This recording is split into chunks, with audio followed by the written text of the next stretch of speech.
The Louis Burke Frumkes Center for Writing and Culture at Hunter College presents 10 years of best-selling authors and great thinkers.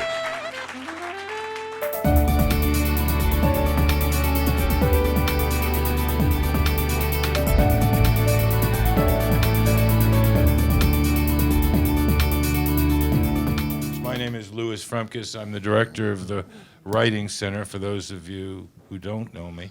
Our speaker tonight for the Best-Selling Author Series is just that, a major best-selling author of suspense novels whose first effort, By the Rivers of Babylon, is still in print, and who has been on the New York Times bestseller list with every book he has written since. These include, among others, Plum Island, The Gold Coast, The Lion's Game, The General's Daughter, The Panther, and his latest, Radiant Angel. The General's Daughter, you may remember, was made into a film starring John Travolta. Word of Honor was made into a film for TV starring Don Johnson, and Mayday appeared on CBS TV and starred Aidan Quinn. These are no mean accomplishments. Unless you think Nelson lives only in his mind and simply imagines everything, let me remind you that among the military awards he received defending our nation is the Vietnam Cross for Gallantry. Nelson is a dear friend of mine, whom I think I know longer than I am old. The reason I am so fond of him is that unlike many famous authors, Nelson is as nice and unpretentious as he is talented. And even though he scares your pants off with his books, he is also funny as hell. In any event, Nelson has requested a little change in format for tonight's talk. I will interview Nelson for you, and then at some point, when you warm up, you can join me and ask Nelson questions from the floor. After the event, Nelson will be happy to inscribe books for you in the rear of the room, where there are also refreshments. You may also see one of my recent books for sale, Advice for Young Writers, which I only have there because Nelson is in it. And now, ladies and gentlemen, may I present Nelson DeMille. Thank you, Louis, and thank you all for coming. This is not my first time here. Got to do this. It's always a pleasure to be here, and especially with Louis. Louis and I have done maybe two other conversations with, and it's always interesting because Louis is more interesting than me, and he asks me tough questions that I would never ask myself. But as he said, afterward we'll take questions from the audience. So I'm ready for the first tough question. Okay. In 1842, Nelson, how did you get into writing, and did you always want to be a writer? It's not that tough a question. The answer is, did I always want to become a writer? Probably in the back of my mind. I grew up in a generation where we read, Hemingway is like, the epitome of the tough writer of those days who drank and womanized. And I think maybe my generation made heroes out of some of these older writers, and maybe not so much Scott Fitzgerald, but people like Hemingway. Steinbeck was another good example. So, it was an aspiration of a lot of, I think, people in maybe my generation, but nobody ever thought they'd actually do it. But how did I do it? I was, living in New York helped. If you live in New York, this is where it's happening. So I actually knew people in the business, but, peripherally. And when I came back from Vietnam in 1969, I was looking for something to do, and one of the people I served with over there, a fellow named Bob Reed, I'll give him a shout out, can't come back to New York. He'd come back from Vietnam before me. And long story short, we were going to get together at La Maganette on 3rd Avenue, which we did. And one of his friends, one of his roommates at Hamilton College was this guy, John Littell, who was, of all things, a paperback editor at a little place called Manor Books. And we had a couple of drinks, and we decided at the end of the evening that I knew how to write.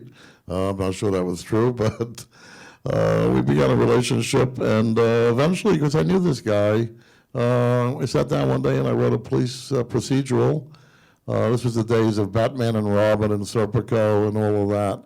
So that's what was hot at the moment. I did about 5 or 6 or 7 paperback originals with my character, Joe Riker, NYPD. it was kind of a hobby because it wasn't making any money on it. It was making like $1,000 a book.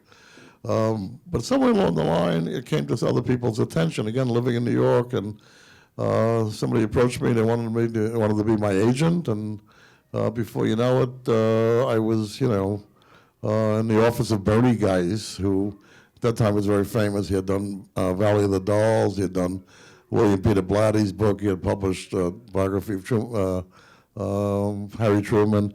Done a lot of big things. And, and he was older than me, and he became kind of my mentor. And he was instrumental in getting my first major book, hardcover book, published by the Rivers of Babylon in July 1978.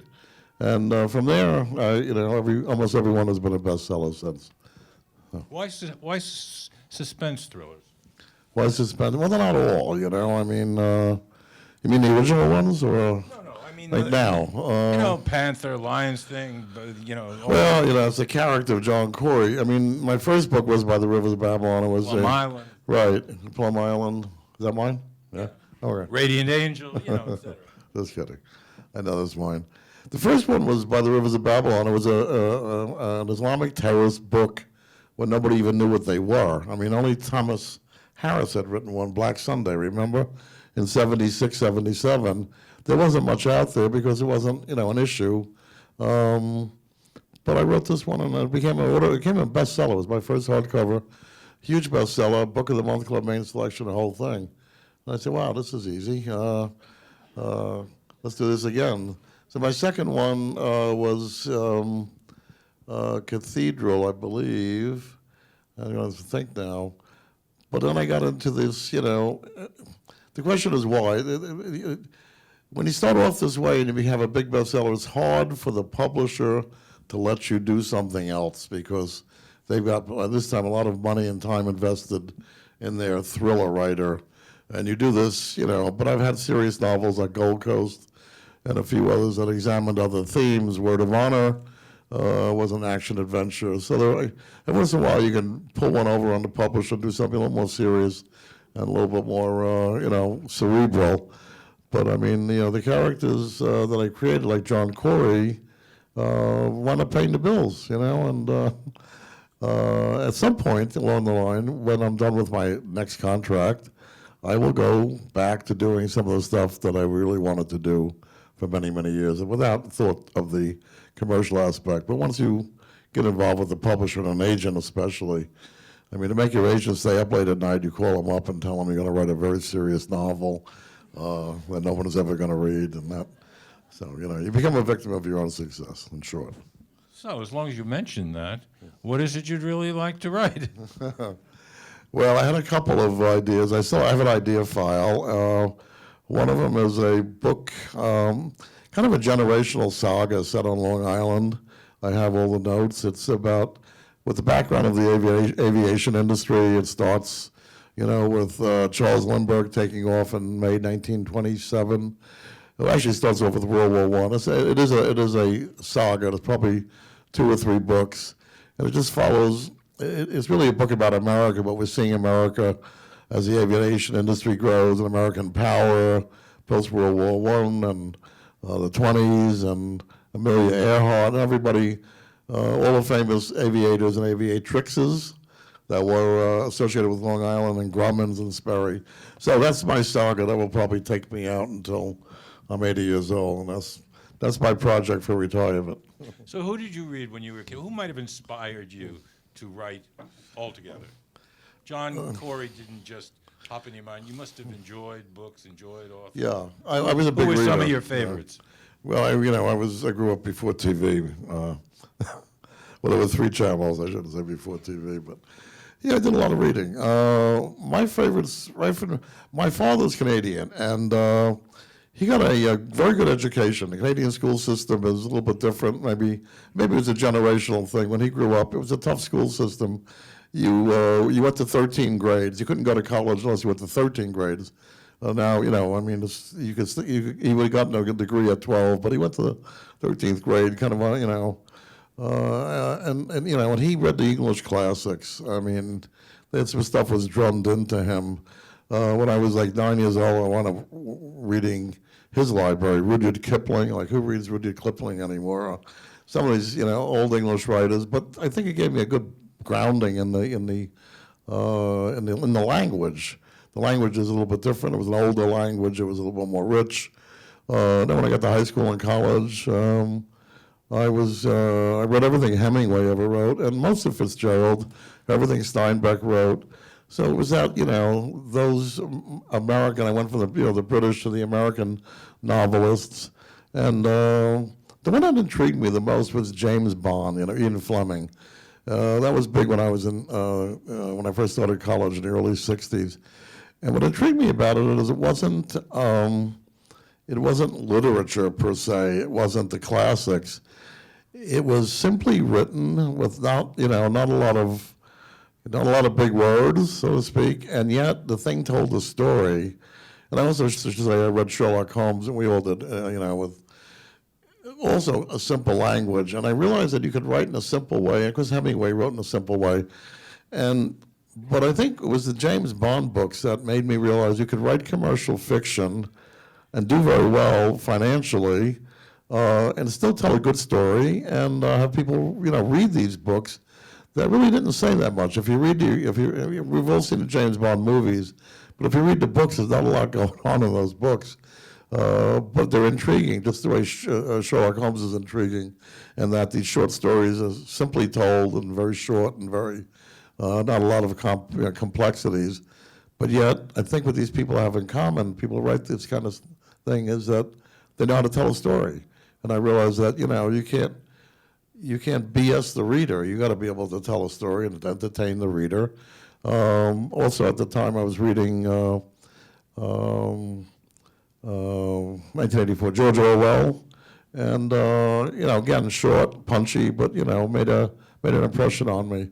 So I think there's a lot of different threads and strands coming in when I was young that made an impression on me, and maybe there's some synthesis going on there, but who I am today, I think I have my own voice. I hope so.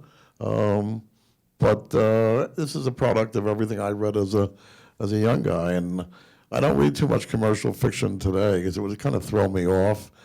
I think a lot of your commercial fiction writers, like you mentioned Lee Child before, probably don't read other people. When we get together, like all the people who are very successful, we all make believe we read each other's books, but I assure you we don't.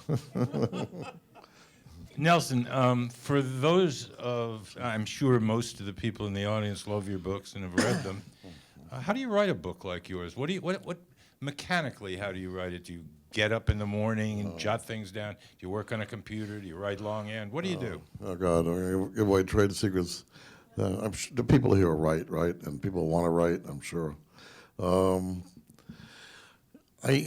First of all, I don't know how to type. That's the good news. So I write all my books longhand and on legal pads with number 1 or number 2 pencil, depending on my mood that day. Sometimes the paper is the white legal pad, sometimes it's yellow. And I do my research though. My books are well researched.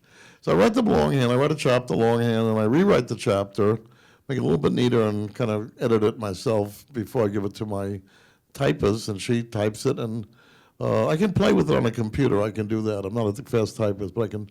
So sometimes I do the editing on a computer. Sometimes I do it right on the page, and then she'll retype. My normal hours are around 10 in the morning to about 6, 7, or 8 o'clock at night if I'm on deadline. It could be through the night. I mean, I think it was 2 summers ago. I was writing this book I was rewriting one of my older books, The Quest, and I realized that the deadline had come and gone, and I was in the office. Actually, it was on a Sunday, and it was a Sunday in the summer. I always remember it. I said to my wife, I'll be back around 10 or 11 o'clock at night. Well, 4 o'clock in the morning, I'm still writing, high on coffee, and realizing that I'm either going to have a heart attack or I'm going to finish this chapter, one or the other. And I got home around sunrise. But when you're on a roll, and you're high on coffee anyway. And so, as I try to do, I try to have a regular schedule in the beginning. By the end of a book, it's like the term paper. You realize you are so far behind, it's not even funny. So what you got to do is put the hours in. And if you can do it, that's great. And other people have different hours. I know my friend and Lewis's friend, Mary Higgins Clark, is an early writer. I ask writers the same question. I say, how do you write? Because I don't ask them anymore. I used to. It doesn't matter anymore how they write. But a lot of them are early morning, 5 o'clock, 6 o'clock. Mary writes at 6 in the morning. She's done by lunchtime, and then she's done for the day. And that works for her. Some other writers are more erratic. Some are very disciplined, like I tried to be. And some of them are night writers like me. I mean, I do better at night. But with a wife and family, you can't be out, every night. This is better than being out every night drinking, but this is out every night writing. I enjoy writing at night, but sometimes I bring it home. So I have an office outside the house, but I'll often bring it home, and then I feel better about writing till 2 or 3 in the morning. And sometimes you think you're being brilliant at 2 or 3 in the morning, and then the next day you read it and you say, "This is awful." But at least you got something down. So hope that answers the question. Nelson, the average freelance writer in this country has a sub-poverty income. And you mentioned even when you first started writing, you were getting $1,000 a book, which some of my students would leap at, but that's something else. But ever since The Rivers of Babylon, you've done very well, and every book you've written has been on the bestseller list. And what I was going to, and I know that Bill Gates made a loan from you recently, but all joking aside, I know you obviously do very well, though you never talk about it. And what I did want to ask is, how did you, unlike a lot of writers and a lot of nouveau riche people in other fields, as long as I've known you, you've always been the same. You've never boasted about it, you never bragged about it, took your writing seriously, but you always dress well, act well, travel well, but it never seems like it went to your head. How do you keep everything in perspective? After all, in case you've forgotten, you're Nelson DeMille. Right. Well, all these people know you. But it's interesting you said that, because sometimes I forget. My wife reminds me. I try to get a reservation at a hotel or restaurant usually. She says, "Tell them who you are." I said, "Who am I?" I don't know.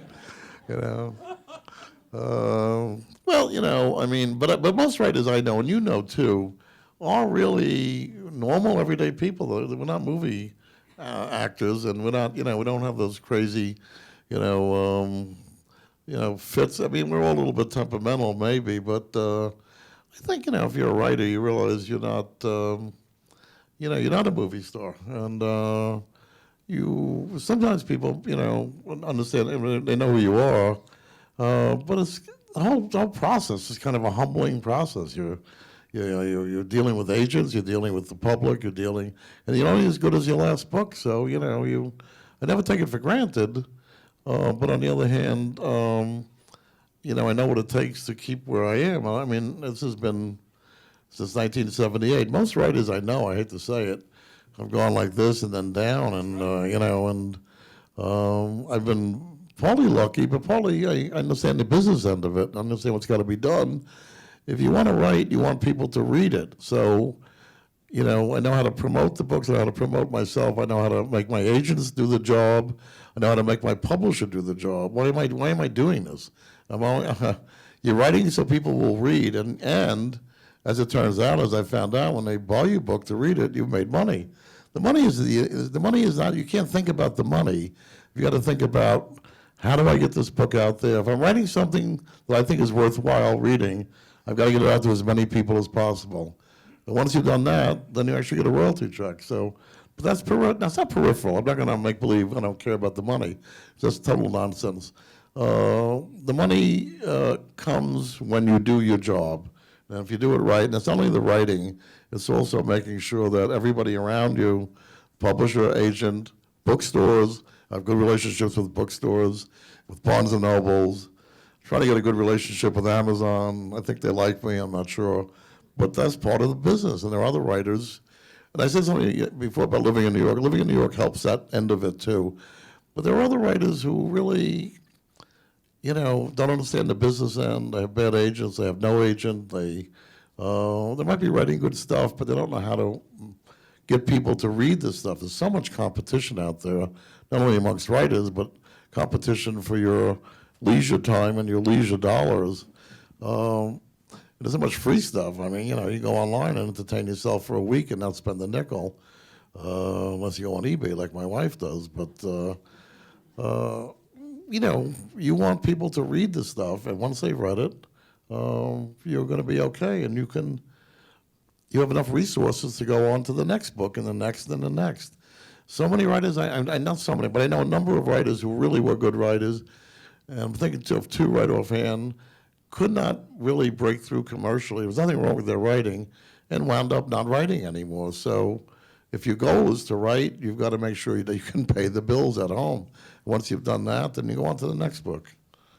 So how much of John Corey is Nelson DeMille? How much of Nelson DeMille is or were you the villain in your book? Who do you identify most with when you're writing these characters? Oh, well, I mean, that sounds like a trick question, Louis. How many people read John Corey books? Anybody? Yeah, okay, that's right, yeah. No, I identify obviously with the main character. I mean, there have been times I've identified with the villain. Yes, I have actually a little bit in some of the books. I won't even say which ones. Then you'll know the villain, then you'll know more than my shrink knows, But, Corey is just, it's one of these things that just come to you. I sat down one day to write a book, and I wasn't even quite sure what it was about, but I just spent some time out on the east end of Long Island on North Fork, so I was going to set it out here. And I just started writing, and his characters popped into my head, this guy, John Corey. And I'd never written a series before that, so this was not meant to be a series. It was just meant to be a standalone. And then I went on to something else. The book did very well. But I started getting email all about John Corey, not about Nelson DeMille, but about John Corey, People love this character. One might even call him like a Donald Trump, but not quite as obnoxious, But he's politically incorrect. He's just, he's this crazy guy. Publisher kind of liked him too, but at the end of the day, when we saw the fan mail and the reviews, we realized we'd hit on something. And that's when they said, why don't you create a series with this guy? And I said, I really don't like a series because, a lot of people are doing series, but I do a different book every time. But and then that's when they showed me the royalty statement. I said, okay, let's do a series. And I kind of got into the guy. He's changed over the years as I've gotten older, and maybe there's some feedback too. A little bit of him, maybe he's gotten into me, but mostly he's actually a little bit less obnoxious than he was in the beginning, a little bit less of a wise ass. As I get older, I'm trying to calm him down a little bit, but without ruining the character. That's what they told Donald to do. Exactly. Was it a thrill when they made the General's Daughter? I mean, Travolta, and who was the female? It was Madeline Stowe, right? You've had a lot of wonderful things. Was it exciting to see it translated into a film?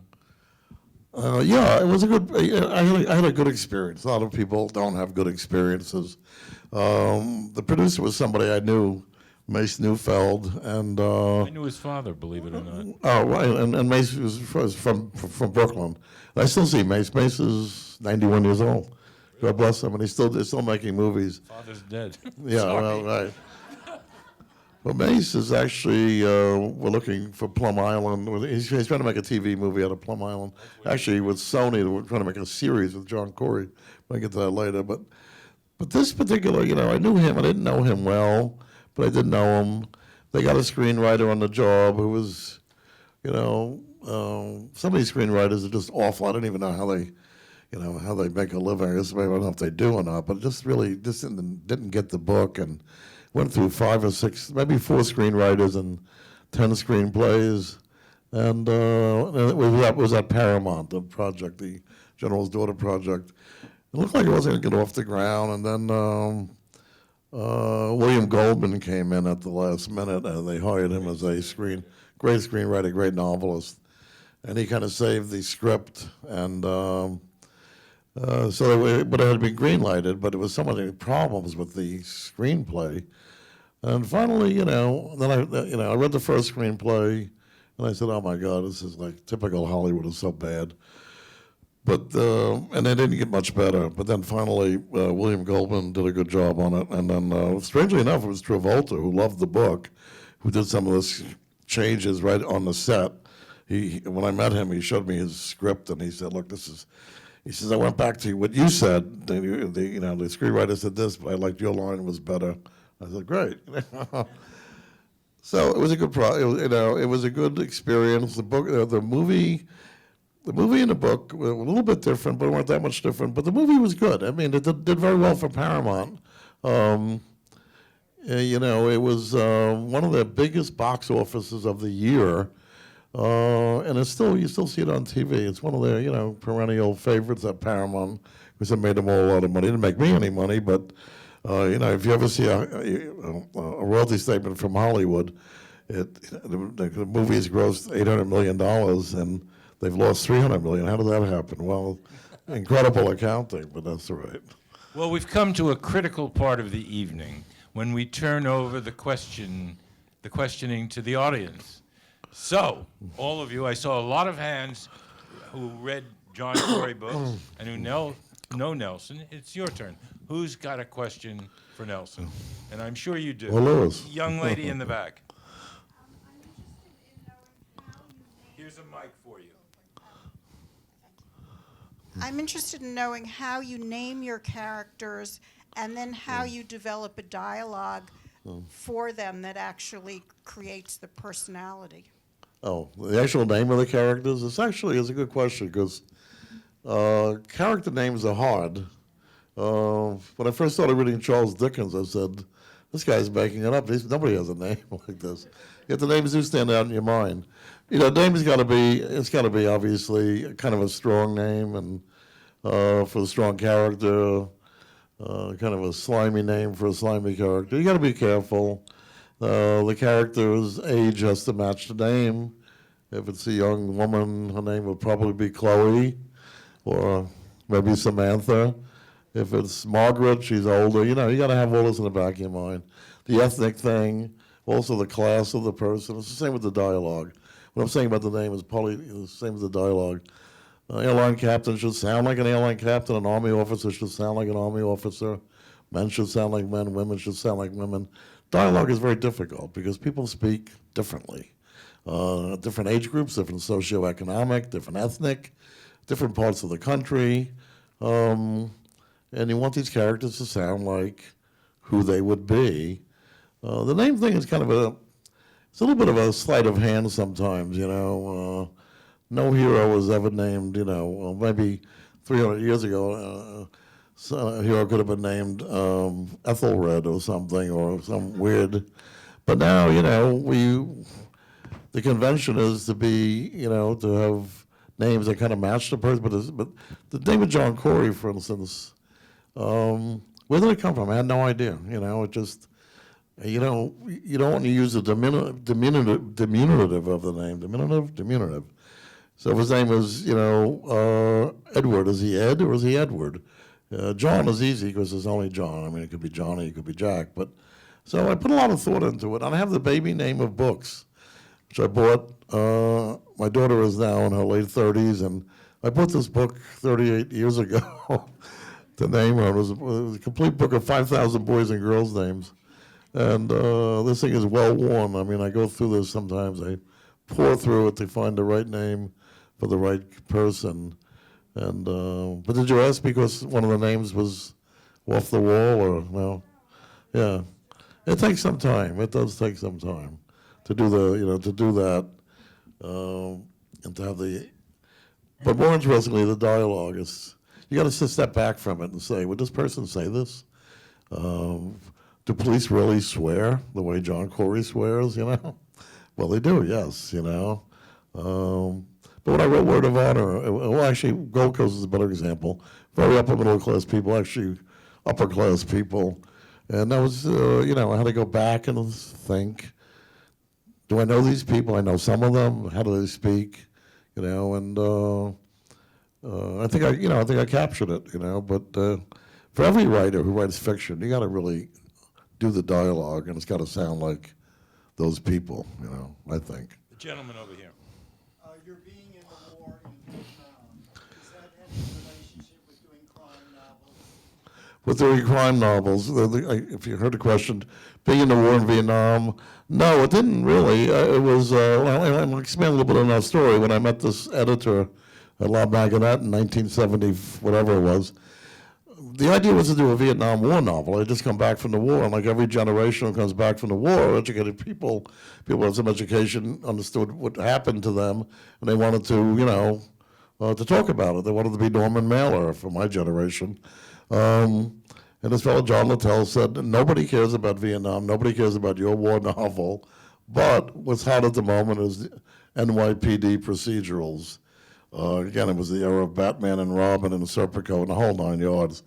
He says, if you do this, he says, I can help you and we can get a paperback book published. So the war novel had to wait, until Word of Honor, which was, God, like almost 15 years later. That was my first war novel. But to me, from my generation, my father came back from World War II, and my uncles, and before that, everybody had written a great war novel. There have been a lot of great war novels written from, the Iliad onward, including the American Civil War. But this wasn't happening after Vietnam. So I had this experience that should have been turned into something to do with my experience, but it was not until Word of Honor. It was a very different kind of time in war. But it did get me started, kind of, some of my characters. The first book I ever wrote, this paperback original NYPD, Jack, what was his name? I said it before. But anyway, he's NYPD, and he's a detective. But the bad guy is a Vietnam veteran who's a sniper, a very sharp sniper who knocks people off. So yeah, I brought that into it. I kind of do that in most of my books. A young lady here in the front. Since you're a man, how do you write in the female voice? Good question. How do I write in the female voice? Very carefully, Okay, so I have a typist, female, and I have my assistant who's a female, my wife's female, and I've been blessed with female editors almost from the very beginning, and they are the front line, so to speak. They're the, and they know what they're doing. I tell them up front. They don't have to tell them anymore. You've got to read the female dialogue and see if I'm doing this right. Having said that, there's a lot of women who write male dialogue. Some do it very well, some do not. But you need help. I don't need help with other groups, but the male-female thing, I think most writers will tell you, is one of the toughest things. I'll tell you a funny story. I'm writing a short story now with Lisa Scottolini. Do you know? All knows Lisa Scottolini. Big best-selling author. Her character's Benny Rosado. And we agreed to write a short story together. The International Thriller Writers Anthology that comes out every year. We don't get paid for this, but they make money so they can support international thriller writers. And the name of the anthology is coming out next June. It will be called Match Off. And it's two writers, male, female, writing together, writing a short story together. And we got, I think Lee Child is involved. I can't remember all of them now, but I got paired up with Lisa Scottolini, who's an old pal. And it was good because we know each other, but we never did anything together. And we're alternating our characters in this short story. And it's kind of funny because we don't write the same. We're trying to maintain a cordial relationship that we've always had. But it is kind of funny. She says to me in an email, she says, "You're taking my character and you're making her too girly." She's not girly. I said, "No, I'm not. This woman's got a flashlight in her hand in this short story ready to brain somebody. What is this? Not girly. And then I wrote to her, I said, you're making John Corey a little bit of a wimp. And so it was kind of funny. The emails alone are probably worth publishing. But it was an interesting exercise in writing with someone of the opposite sex, trying to create a single short story. We finally finished it. We finished it like 2-3 days ago. And then I said, you send it in. And she said, no, you send it in. So, but we agreed, you know, at the end, we agreed we agreed to disagree. But we compromised, you know, but I learned something, and she did too, I'm sure. So, you know, yeah, that's the toughest part of writing sometimes, is creating the voice of the opposite sex. Hi, I have quite a number of your books, and I enjoy all of them. Thank you. But one that intrigued me a lot was, I think, was the Nightfall, the airplane. Yeah, that's- right, yeah. How much of the story is fiction, and how much is the true? Because Nightfall, there are right, a yeah. lot of interview, I think you research and Yeah. you presented the way they're really real interviews. Yeah, well, you know, Nightfall was the first book I've ever written that was based wholly on, you know, factual incident. All my books have facts in them, and they're thrillers about Islamic terrorism, about Russians. It's all facts and there's historical backgrounds. But this one, the whole book was built around a true incident. It's like building a book around a novel around the Kennedy assassination, as a for instance. You know, there's theories and there's conspiracy theories.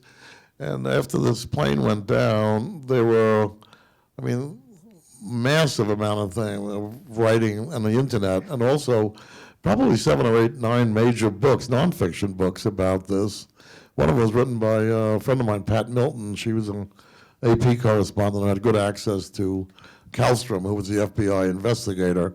And Pat came to the conclusion that, and I heard the name of her book, I'll tell you, In the Blink of an Eye. A good book, you still find it on Amazon. It's about the TW-800 crash. Her conclusion was that it was no more than what the FBI said it was. It was an accident, whatever. The other theories were all over the board. But I had friends, and I still do, on the anti-terrorist task force. And originally, they were looking at this as a terrorist act. So these NYPD guys and some FBI guys that I knew went out to Long Island. They did these interviews. And one of them I thank in most of my books is this guy Kenny Heeb, who was a former NYPD, now working for the anti-terrorist task force. He did a couple of the interviews, and then under the Freedom of Information Act, I got a lot of these transcripts from the interviews.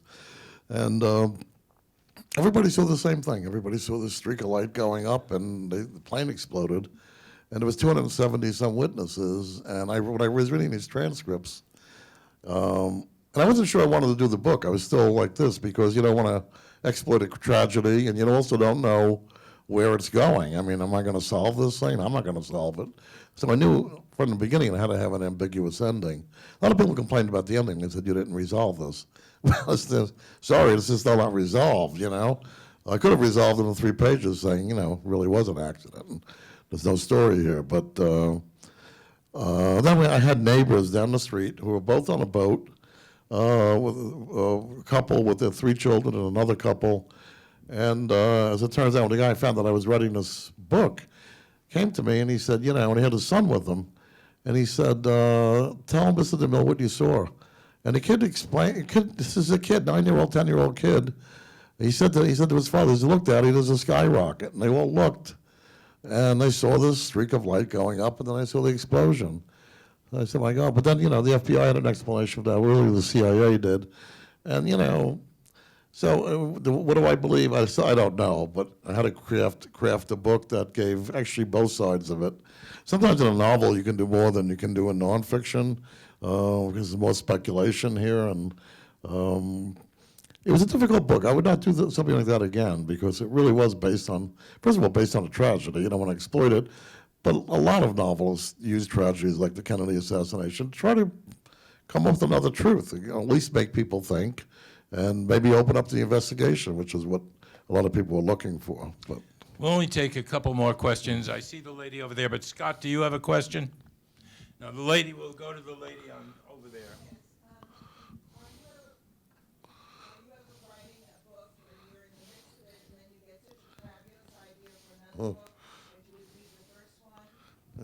Would Nelson ever leave a book he's working on because he has a fabulous idea for another one right in the middle of it? Yeah.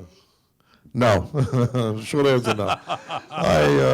Right, no, I mean, it is so consuming, but if I get an idea, I certainly write it down, and it doesn't happen often. I mean, I know a lot of writers who do parts of books, put them away, go to something else. I can't do that. I'm totally immersed in the world of that book.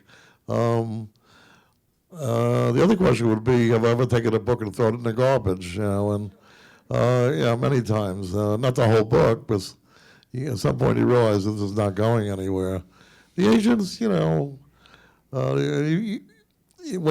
you work under contract, the way most best-selling authors do, you turn in an outline. It doesn't have to be long, 10, 15, 20, 30 pages. And the publisher, sometimes they love it, and sometimes they want to tweak it. And then you start the book and you realize this thing just totally sucks. This is going nowhere. It sounded good on paper, but it's not going anywhere. Now you're already committed to the thing. But when you're a best-selling author, you pick up the phone, you're going to be a big boy and say, I know you paid me in advance on the acceptance of the outline and also the signing of the contract, but you know what? I'm not writing this book. And that's happened before. They're okay with it. They understand that if your heart's not in it, you're not going to spend a year of your life on this thing. So. We'll take one more question. Who would like to ask the final question? This young lady here. Yes. Do you know what the ending is going to be when you start the book? Or have you changed an ending? Yeah. It's different book by book, we talked about General's Daughter before. It's a murder mystery, and I had never really written murder mysteries. I did ask, I asked that same question to Mary Higgins Clark, and somebody else, I can't remember what it was. I asked two mystery writers who really understand the mystery genre. I said, do you know who the killer is? You know who? They said, well, you better, before you start writing the book, because otherwise, But I ignored the advice, and I was about 3/4 of the way through General's Daughter. And it was a genre I wasn't totally familiar with, but I realized I didn't have a murderer. The book starts off with the murder of the General's Daughter, but I didn't know who the hell it was. And I had to go back and create this character of the provost marshal and the whole thing. But I learned a good lesson there. It's good when you learn writing lesson when you're writing a book, which is why I don't write the same book every time. Sometimes I absolutely know the ending. With the Gold Coast, how many people read the Gold Coast? Everybody said that was a surprise. It was a total shock. Well, it was a shock to the reader. Good. But I knew exactly where that was going. I knew that, and I won't give it away, but I knew that murder was going to happen at the end, and, the adultery and the murder. And I was able to focus the whole book that way. When you don't know, you kind of wander a little bit, and then you got to go back and, plant the clues or make it seem like the ending has grown organically out of everything that came before. But much easier when you do know the ending. I want to thank Nelson for Thank a wonderful presentation. And I'd like to ask you, please don't come up and attack him. I'm going to walk him back to the books where he's going to sit down and inscribe books for anyone who wants to purchase one. And there are refreshments in the back for all of you. And when you go up to him, you can ask him anything you want. Thank you very much. Nelson. Very good.